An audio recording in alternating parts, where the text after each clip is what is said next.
Hey yo, what's good with y'all, man? It's your boy KingMxmba. I'm back with another video, you feel me?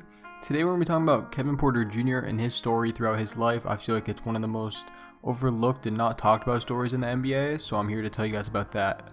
So yeah, before we get into it, if you're new to the channel and you're a fan of the NBA, and a fan of NBA videos in general, subscribe, because that's what we do around here. Alright, let's get into it. Alright, so the story of Kevin Porter Jr. doesn't actually begin with him, it begins with his dad, Kevin Porter Jr., who in 1993 was charged with first-degree murder at 19 with the shooting of a 14-year-old girl. So early in Kevin Porter Sr.'s life, he was involved in violence and he went to jail for 4.5 years before coming back. And when he came back, he got his life together, he knew what he was doing. He had a kid, he had Kevin Porter Jr. And he raised him completely normally up until he was 4 years old. But when Kevin Porter Jr. was 4 years old, his dad was at a bar and he saw a bar fight going on, and he decided to try to be the bigger man and step between it and end the fight. But what happened is Kevin Porter Sr. was shot 5 times and was killed, leaving young Kevin Porter Jr. without a father to grow up with. Kevin and his mom decided to stay in Seattle where his father had lived and continue his life there. But in order to keep Kevin out of any kind of violence or drug activity, Kevin's mom made sure to keep Kevin always involved with sports at a young age. Kevin got into football and basketball both really early into his life, and he actually preferred football at first. Football was his favorite sport, but eventually he chose to pursue basketball because that's what he was more skilled at and that's what his mom wanted him to do. As I mentioned, Kevin was very skilled at basketball at a young age, and in an 8th grade camp in Seattle, he met with another prestigious person out of Seattle in Jamal Crawford. With Jamal, he would eventually make a long-lasting relationship, and Jamal would help answer and keep Kevin out of trouble as well, acting almost as the fatherly figure that Kevin never really had in his life. Interestingly enough, Jamal Crawford actually knew Kevin Porter Sr. because they played sports together. Kevin Porter Sr. played football, basketball, and baseball. Although he was mostly involved with baseball, he met Jamal Crawford through Rainvier High School on the basketball team. This connection that Kevin Porter Jr. made with Jamal Crawford probably turns out to be one of the most influential decisions throughout his lifetime, considering how much of a believer Jamal has been in Kevin and how much he has propelled his journey to the NBA. Jamal also linked Kevin Porter Jr. with Keenan Oliver, who is a semi-pro basketball player in the Seattle area, and he ended up to become Kevin Porter Jr.'s mentor. And once again, this is another person that wanted to keep Kevin out of trouble and focused on basketball. And if we're being honest, that's what Kevin was doing leading up to this point. He had played on several AAU teams, and he was always at the Boys and Girls Club, trying to get better, trying to practice, and doing everything he can to stay out of trouble and violence and just work on the game. Eventually, Kevin would decide to go to Rainier Beach High School, which is where his dad went with Jamal Crawford, and here he had to earn a spot on the team. As a freshman, he started on the JV team, and throughout the year would gain his role, and eventually, by the end of his freshman year, started on the varsity team. It was clear to everyone in Kevin Porter's circle that the dude had talent and he was going to go somewhere with basketball, and he showcased this throughout his whole high school career. He eventually finished his senior year averaging 27 points, 14 rebounds, and 5 assists, leading his team to a 22-7 record. This would leave Kevin Porter Jr. as the #1 ranked basketball player in Washington in the class of 2018, the #4 shooting guard in the nation, and the number 28th overall player in the nation. KPJ would go on to get offers from Washington, UCLA, Oregon State, Oregon, Montana, Memphis, California, and USC, and he eventually committed to USC. This was a big decision in his life, ultimately moving from his bad area in Washington to Southern California. Off rip in college, he showcased his skills and he would average 9.5 points across 21 games where he only averaged 22 minutes. These stats may seem kind of mediocre, but KPJ also was dealing with a thigh injury, so the production for his minutes and situation was actually solid. He proved to many teams that his high school career wasn't a fluke and that he was truly talented and an NBA prospect. At this point, many mocks had him very high, and some teams' big boards, eventually later leaked, had him top 10 on their board, talent-wise. This is, however, when one of KPJ's first issues occurred. The USC Trojans had decided to indefinitely suspend KPJ for off-court behavior, and there were rumors that he could even be kicked off the team. This is what deterred many NBA teams from picking him and leave them questioning his off-court intentions. To this day, we still don't technically know the exact reason why he was suspended, but we know there was some off-court issue that he was dealing with. This heavily hurt his draft stock, and he was expected to go in the mid to late 20s in the NBA draft.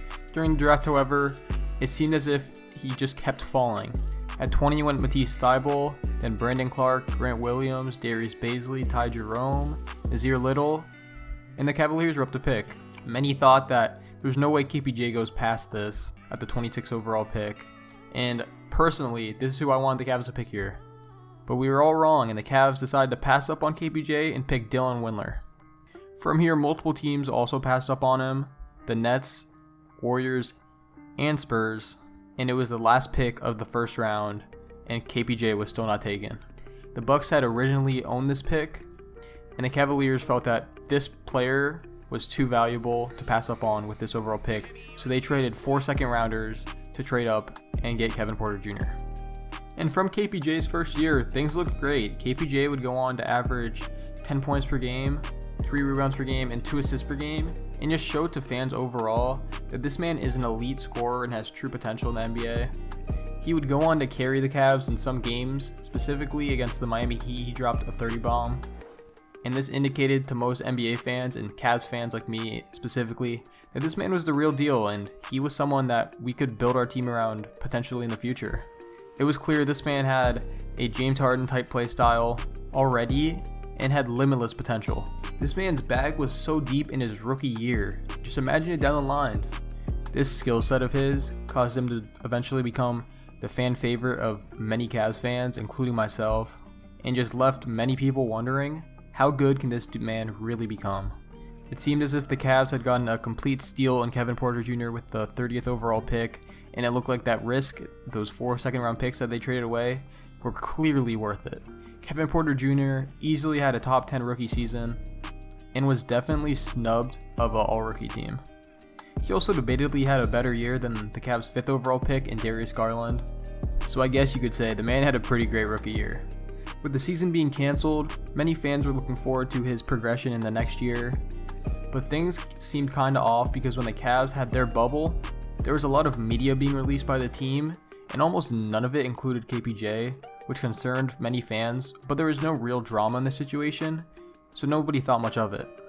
Months later, in November, Kevin Porter Jr. was arrested for having a loaded firearm accessible to any operator or passenger without leaving the vehicle, which is basically just a concealment charge. It means he had a legal gun on him, but he had it illegally placed in his car. It was later found out it was in the glove box, and he also was caught with possession of weed.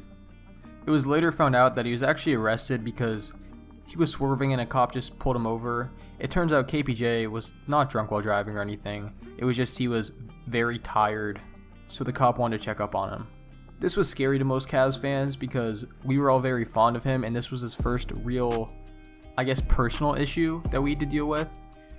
But the situation didn't get any better because days later it was announced that months before he was arrested, he was actually accused of punching a woman in downtown Cleveland. The situation basically is KPJ was with his older sister, and his older sister and some woman exchanged words, and I guess a fight broke out and KPJ punched a woman. This woman that he'd hit had never went on to pursue charges of any sort, and it was just even more bad news for Cavs fans. This was the incident that the Cavs had actually known about months before, and hence was the reason why he wasn't featured in the bubble footage, because they wanted to keep him off of social media and focus to himself. We later found out that the Cavs seriously cared about KPJ and viewed him as a franchise cornerstone, and were doing everything they could for him. They planned out his summer meals, they had people watching him consistently, but they were very upset with how the situation was going, and hence decided that we're going to give him one more chance. They decided to give him, I guess, personal time off at the beginning of the season. They wouldn't let him practice with the team, play any games with the team, and they kind of left many fans questioning what had happened. Is this team going to trade KPJ? What's going on? But everyone eventually calmed down when he was actually at one of the games. It was January 15th, the Cavs had won, we saw KPJ on the bench, everyone was happy. It indicated to most Cavs fans like myself that we're going to be seeing KPJ integrated into our team, and our guys are going to be back. Disappointment hit days later on Martin Luther King Day when it was announced that after this game, KPJ actually threw a tantrum in the locker room because his locker was replaced with Torian Prince's, and he at one point threw food, yelled at the GM, and yelled at the coach, and this indicated to the team that they were done with KPJ. They understood that the man was talented, but he didn't fit their culture, and they were done with trying to help him. It was announced that over that weekend, the Cavs had tried to trade KPJ and would continue to either try to trade him or waive him. Days went by, and eventually Kevin Porter Jr. found his trade destination with the Houston Rockets. The Cavs had traded Kevin Porter Jr. for a protected second-round pick. Eventually, it was deemed a top 55 protected second-round pick, so they basically traded him for nothing, but landed KPJ with a new home. That's where he is as of now. It seems to be a good situation because they have someone in John Lucas who has propelled many sports careers that were looking downhill, and they believe that he can help KPJ fix his career. And personally, I hope he does. KPJ is forever going to be one of my favorite players in the leagues. He was my favorite player on the Cavs. It sucks that everything had to go down, but what happened happened, and man, I hope he becomes a star. So yeah, this was my video on KPJ. It's kind of my first career run-through of a player, and I definitely think it was something not only fun to research and make a video about, but I think it's something that many of you guys will enjoy. But if you guys did enjoy, make sure to like and subscribe, and I'll see you guys next time. Peace.